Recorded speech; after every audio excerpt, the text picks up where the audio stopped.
এই বরগুনার 5,19,000 জনগণের জিম্মাদারি আমার মাথার ভিতরে আছে।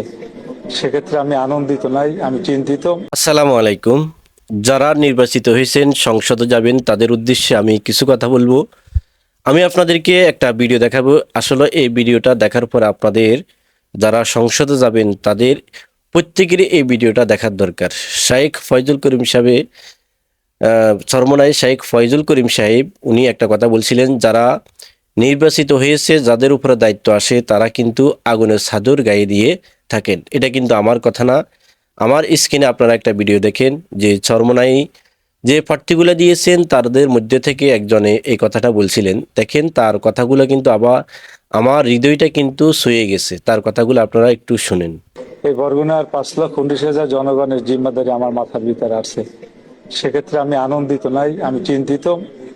যেদের মনোবাসনা আমি কিভাবে পূরণ করব। যেহেতু আমাদের মোহতারাম নায়েবে আমির একটা কথা বলছিলেন, কেউ যদি ক্ষমতা চেয়ারে বসে সে দয়াকে একটা আগুনের চাদর গায়ে দিল। আমি আজকে মনে করি আগুনের চাদর গায়ে দিলাম, কারণ জনগণ যদি কষ্ট হয় আমি মনে করি সে কষ্টটা আমার এবং আল্লাহর কাছে জবাব দিতে আছে।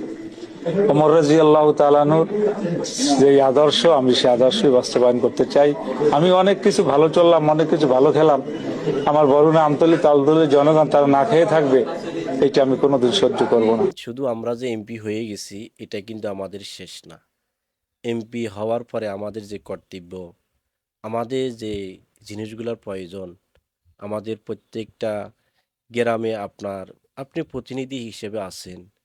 আপনার সমাজের মধ্যে যদি কেউ যদি না খেয়ে থাকেন তাহলে সেটার জবাব কিন্তু আপনাকে আল্লাহ তাআলার নিকটে দিতে হবে। এজন্য আপনারা যারা নির্বাচিত হয়েছেন সংসদে যাবেন, আপনার এলাকার উন্নতি, পাশাপাশি গরিব অসহায় মানুষ যারা রয়েছে তাদের প্রতি খেয়াল রাখবেন। ধন্যবাদ সবাইকে ভিডিওটা দেখার জন্য। আসসালামু আলাইকুম ওয়া রাহমাতুল্লাহ।